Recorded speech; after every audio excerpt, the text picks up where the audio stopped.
Friends, welcome back to my channel. ನಾನು Bhavya. Friends, ಎಲ್ರಿಗೂ ಗೌರಿ ಗಣೇಶ ಹಬ್ಬದ ಹಾರ್ದಿಕ ಶುಭಾಶಯಗಳು.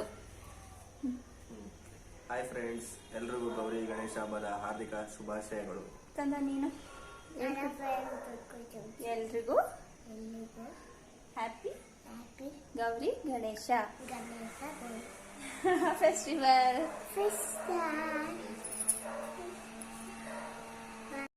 ಫ್ರೆಂಡ್ಸ್, ಇವಾಗ ಆಲ್ರೆಡಿ ನೀವೆಲ್ಲ ನಾನು ಗೌರಿ ಹಬ್ಬನ ಹೇಗೆ ಆಚರಿಸ್ತೆ ಅನ್ನೋದನ್ನು ನೋಡಿದ್ದೀರಾ.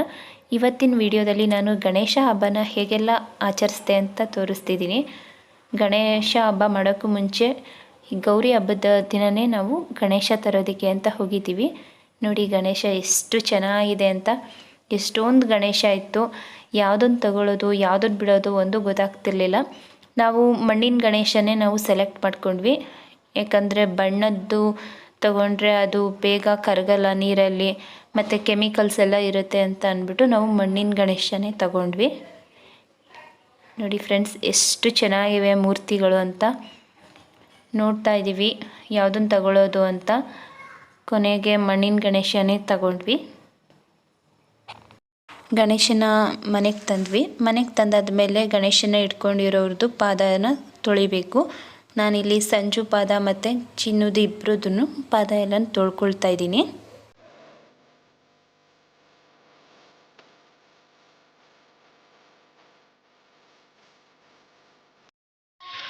ಪಾದ ಎಲ್ಲ ತೊಳೆದಾದ್ಮೇಲೆ ಇವಾಗ ಗೌರಿ ಗಣೇಶನಿಗೆ ಆರತಿ ಮಾಡಿಕೊಂಡು ಮನೆ ಒಳಗಡೆ ಕರ್ಕೊಳ್ತಾ ಇದ್ದೀವಿ. ಯಾವಾಗಲೂ ಅಷ್ಟೇ, ನಾನು 5 ವರ್ಷದಿಂದನೂ ಈ ಹಬ್ಬನ ಆಚರಿಸ್ತಾ ಇದ್ದೀನಿ. ಪ್ರತಿ ವರ್ಷವೂ ನಾನು ಇದೇ ರೀತಿ ಆಚರಿಸ್ತೀನಿ.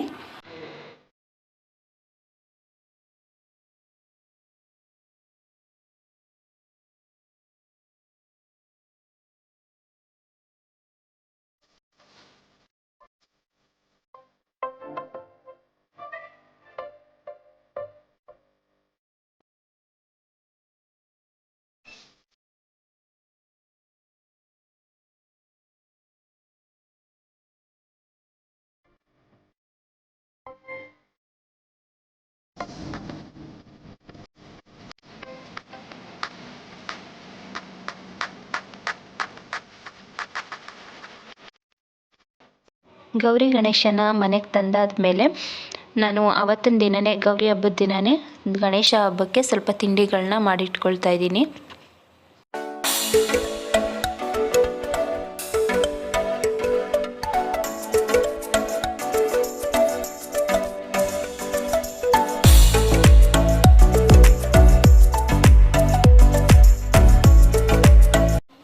ಸಂಜುನು ಇಲ್ಲಿ ಹೆಲ್ಪ್ ಮಾಡ್ತಾ ಇದ್ದಾರೆ. ಪ್ರತಿ ವರ್ಷವೂ ಅಷ್ಟೇ ಸಂಜು ಮತ್ತು ನಾನು ಇಬ್ಬರು ಸೇರಿ ತಿಂಡಿಗಳನ್ನೆಲ್ಲ ಮಾಡ್ಕೊಳ್ತೀವಿ. ಯಾವಾಗಲೂ ಅವರೂ ಹೆಲ್ಪ್ ಮಾಡ್ತಾರೆ. ನಾನು ಎಲ್ಲನೂ ಲಟ್ಟಿಸ್ಕೊಡ್ತಾ ಇದ್ದೆ, ಅವರು ಬೇಯಿಸ್ತಿದ್ದಾರೆ.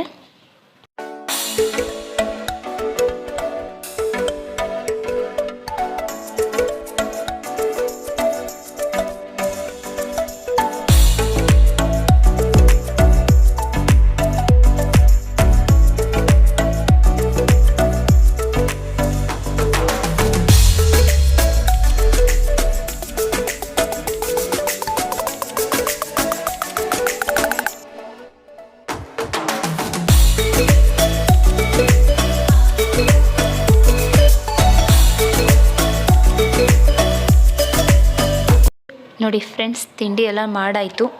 5 ಥರದ ತಿಂಡಿಗಳನ್ನ ನಾನು ಮಾಡ್ತೀನಿ. ಚಿಗ್ಲಿ, ಸಕ್ಕರೆ ಪುರಿ, ಮೋದಕ, ರವೆ ಉಂಡೆ, ಕರ್ಜಿಕಾಯಿ ಇದೆಲ್ಲ ಮಾಡ್ತೀನಿ. ಗಣೇಶನಿಗೆ ಸ್ವೀಟ್ ಅಂದರೆ ತುಂಬ ಇಷ್ಟ ಆಗುತ್ತಂತೆ, ಅದಕ್ಕೆ ನಾನು ಎಲ್ಲನೂ ಸಿಹಿ ತಿಂಡಿಗಳನ್ನೇ ಮಾಡ್ತೀನಿ.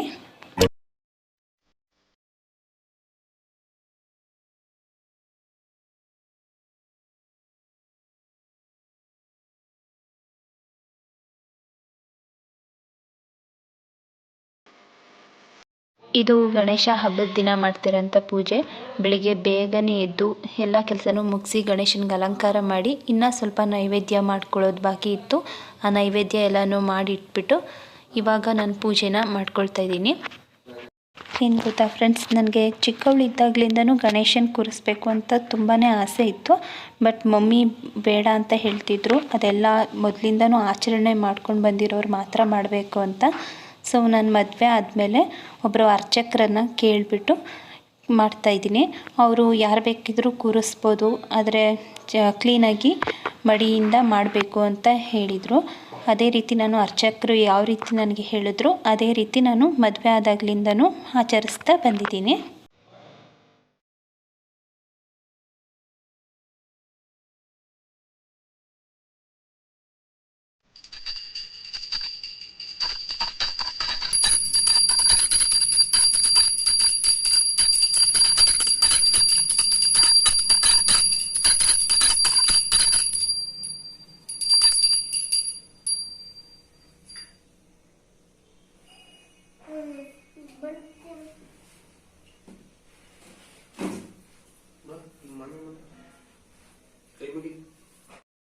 ನಾನು ಸಂಜು ಇಬ್ಬರೂ ಪೂಜೆ ಆದಮೇಲೆ ಚಿನ್ನುಗೆ ಹೇಳ್ತಾ ಇದ್ದೀವಿ, ನೀನು ಪೂಜೆ ಮಾಡಪ್ಪ ಅಂತ. ಬಟ್ ಅವ್ನು ಪೂಜೆ ಮಾಡ್ತೇನೆ ಪೂಜೆ ಮಾಡು ಅಂತಂದರೆ ಬರೀ ಅದು ಇದು ತರಲೆ ಕೆಲಸನೇ ಮಾಡ್ತಿದ್ದ. ದೇವರಿಗೆ ಏನೇನೋ ಹೇಳೋದು ಆ ಥರ ಎಲ್ಲ ಮಾಡ್ತಿದ್ದ. ಅದಕ್ಕೆ ಸಂಜುನೇ ಹೋಗ್ಬಿಟ್ಟು ಕೊಡ್ತಿದ್ದಾರೆ, ನೀನು ಈ ಥರ ಇಟ್ಕೊಂಡು ಮಾಡಪ್ಪ ಅಂತ ಹೇಳ್ಕೊಡ್ತಾ ಇದ್ದಾರೆ. ಇವಾಗ ಮಾಡ್ತಿದ್ದಾನೆ.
ನೋಡಿ ಫ್ರೆಂಡ್ಸ್, ನಾನು ಹೇಗೆ ಯಾವ ಥರ ಎಲ್ಲ ನೈವೇದ್ಯ ಎಲ್ಲನೂ ಜೋಡಿಸ್ಬಿಟ್ಟು ಹೇಗೆ ಗಣೇಶನಿಗೆ ಅಲಂಕಾರ ಮಾಡಿದ್ದೀನಿ ಅಂತ ತೋರಿಸ್ತಾ ಇದ್ದೀನಿ. ನಿಮ್ಮ ಮನೇಲೂ ನೀವು ಹೀಗೆ ಮಾಡ್ತೀರಾ ಅಥವಾ ಇದಕ್ಕಿಂತ ತುಂಬ ಚೆನ್ನಾಗಿ ಮಾಡೋರು ಇರ್ತೀರಾ? ಹೇಗೆಲ್ಲ ಸೆಲೆಬ್ರೇಟ್ ಮಾಡ್ತೀರಾ? ಹೀಗೆ ಮಾಡ್ತೀರಾ ಅಥವಾ ನಿಮ್ಮ ಆಚರಣೆ ಹೇಗೆ ಅನ್ನೋದನ್ನು ನನಗೆ ಕಮೆಂಟ್ ಮಾಡಿ. ನನಗೂ ನಿಮ್ಮ ಆಚಾರ ವಿಚಾರ ಎಲ್ಲ ತಿಳ್ಕೊಂಡ್ರೆ ಖುಷಿಯಾಗುತ್ತೆ. ಗಣೇಶನಿಗೆ ಮ್ಯೂಸಿಕ್ ಅಂದರೆ ತುಂಬ ಇಷ್ಟ ಆಗುತ್ತಂತೆ. ಅದಕ್ಕೆ ಪೂಜೆ ಎಲ್ಲ ಆದಮೇಲೆ ಮ್ಯೂಸಿಕ್ ಆನ್ ಮಾಡಿಟ್ಟಿದ್ದೆ, ಗಣೇಶ ಖುಷಿ ಪಡಲಿ ಅಂತ. ಹಾಗೆ ನಮಗೂ ಒಂಥರ ಖುಷಿ ಆಗ್ತಿರುತ್ತೆ. ಊರ ಸೈಡೆಲ್ಲ ಗಣೇಶನ ಕೂರಿಸಿದಾಗ ಜೋರಾಗಿ ಮೈಕೆಲ್ಲ ಹಾಕಿರ್ತಾರೆ, ಕೇಳೋದಕ್ಕೇ ಒಂಥರ ಖುಷಿ ಆಗ್ತಿರುತ್ತೆ. ಗೊತ್ತಾಗುತ್ತೆ ಅಯ್ಯೋ ಗಣೇಶ ಹಬ್ಬ ಅಂತ ಎಲ್ಲರಿಗೂ ಗೊತ್ತಾಗುತ್ತೆ. ಆ ಥರ ಜೋರಾಗಿ ಸೌಂಡ್ ಎಲ್ಲ ಕೊಟ್ಟು ಚೆನ್ನಾಗಿ ಸೆಲೆಬ್ರೇಟ್ ಮಾಡ್ತಾರೆ. ಹಳ್ಳಿ ಸೈಡಂತೂ ತುಂಬಾ ಚೆನ್ನಾಗಿ ಸೆಲೆಬ್ರೇಟ್ ಮಾಡ್ತಾರೆ. ಗಣೇಶ ಹಬ್ಬ ಅಂದ್ರೇ ಏನೋ ಒಂಥರ ಸಖತ್ ಖುಷಿಯಾಗುತ್ತೆ ಅಲ್ವ ಫ್ರೆಂಡ್ಸ್. ಅದರಲ್ಲೂ ಚಿಕ್ಕ ಮಕ್ಳಿಗಂತೂ ಗಣೇಶನ ಕೂರಿಸೋದು ಅಂತೆಲ್ಲ ಹೇಳಿದ್ರೆ ತುಂಬಾ ಖುಷಿಯಾಗುತ್ತೆ. ನಾನು ಅಷ್ಟೇ ಚಿಕ್ಕವಳಿದ್ದಾಗ ಮಣ್ಣಲ್ಲೆಲ್ಲ ಗಣೇಶನ ಮಾಡಿಬಿಟ್ಟು ಅದನ್ನೇ ಮಕ್ಕಳೆಲ್ಲ ಸೇರಿಕೊಂಡು ಅದನ್ನು ಬಾವಿಗೆ ಬಿಡೋದು, ಈ ಥರ ಎಲ್ಲ ಆಟ ಆಡ್ತಿದ್ವಿ. ಅದೆಲ್ಲ ನೆನಪಾಗುತ್ತೆ. ಇವಾಗ ಮನೆಯಲ್ಲೇ ಕೂರಿಸಿ ಮಾಡ್ತಾಯಿದ್ದೀನಿ ಅಂತ ತುಂಬಾ ಖುಷಿಯಾಗುತ್ತೆ ಫ್ರೆಂಡ್ಸ್. ನನ್ನ ಮಗ ಅಂತೂ ಫುಲ್ ಎಂಜಾಯ್ ಮಾಡ್ತಿದ್ದ. ಗಣೇಶ ಹಬ್ಬ ಅಂದರೆ ಅವನಿಗೆ ತುಂಬಾ ಇಷ್ಟ ಆಗುತ್ತೆ. ಚಿಕ್ಕ ಪಾಪು ಇದ್ದಾಗಲಿಂದನೂ ಮ್ಯೂಸಿಕ್ ಎಲ್ಲ ಆನ್ ಮಾಡಿದಾಗ ತುಂಬಾ ಖುಷಿ ಪಡ್ತಾಯಿದ್ದ. ಇವಾಗ ಪೂಜೆ ಎಲ್ಲ ಆಯಿತು ಫ್ರೆಂಡ್ಸ್. ಇವಾಗ ಏನೇ ಇದ್ದರೂ ಊಟಕ್ಕೆ ರೆಡಿ ಮಾಡಬೇಕು. ಪೂಜೆ ಎಲ್ಲ ಆಯಿತು. ಪೂಜೆ ಆದಮೇಲೆ ತಿಂಡಿಗೆ ಇಡ್ಲಿ ಮಾಡಿದ್ದೆ. ಇಡ್ಲಿ ಎಲ್ಲ ತಿಂದ್ವಿ. ಇದು ಮಧ್ಯಾಹ್ನ ಊಟಕ್ಕೆ ಅಂತ ಮಾಡಿದ್ದು ಅಡುಗೆನೇ ಮಾಡಿದ್ದೆ. ಸಂಜೆ ಅನ್ನ ಸಾಂಬಾರನ್ನೇ ಮಾಡು ಅಂತ ಹೇಳಿದರು. ಸೊ ಅನ್ನ ಸಾಂಬಾರನ್ನೇ ಮಾಡಿದ್ದೆ. ಇವಾಗೆಲ್ಲ 3 ಜನನೂ ಕುತ್ಕೊಂಡು ಊಟ ಮಾಡ್ತಾಯಿದ್ದೀವಿ. ಓಕೆ ಫ್ರೆಂಡ್ಸ್, ಇವತ್ತಿನ ವಿಡಿಯೋನ ಇಲ್ಲಿಗೆ ಎಂಡ್ ಮಾಡ್ತಾಯಿದ್ದೀನಿ. ಮತ್ತು ನೆಕ್ಸ್ಟು ಒಂದು ಒಳ್ಳೆ ಇಂಟ್ರೆಸ್ಟಿಂಗ್ ವಿಡಿಯೋ ಜೊತೆ ನಾನು ನಿಮಗೆ ಮತ್ತೆ ಸಿಗ್ತೀನಿ. ಓಕೆ ಫ್ರೆಂಡ್ಸ್, ಈ ವಿಡಿಯೋ ಇಷ್ಟ ಆದರೆ ಪ್ಲೀಸ್ ಒಂದು ಲೈಕ್ ಮಾಡಿ. ಹಾಗೆ ಇನ್ನೂ ಯಾರು ನನ್ನ ಚಾನಲ್ನ ಸಬ್ಸ್ಕ್ರೈಬ್ ಮಾಡ್ಕೊಂಡಿಲ್ಲ ಪ್ಲೀಸ್ ಸಬ್ಸ್ಕ್ರೈಬ್ ಮಾಡ್ಕೊಳ್ಳಿ. ಹಾಗೆ ನಿಮ್ಮ ಫ್ರೆಂಡ್ಸ್ ಆ್ಯಂಡ್ ಫ್ಯಾಮಿಲಿ ಜೊತೆ ಶೇರ್ ಮಾಡಿ. Thank you for watching friends.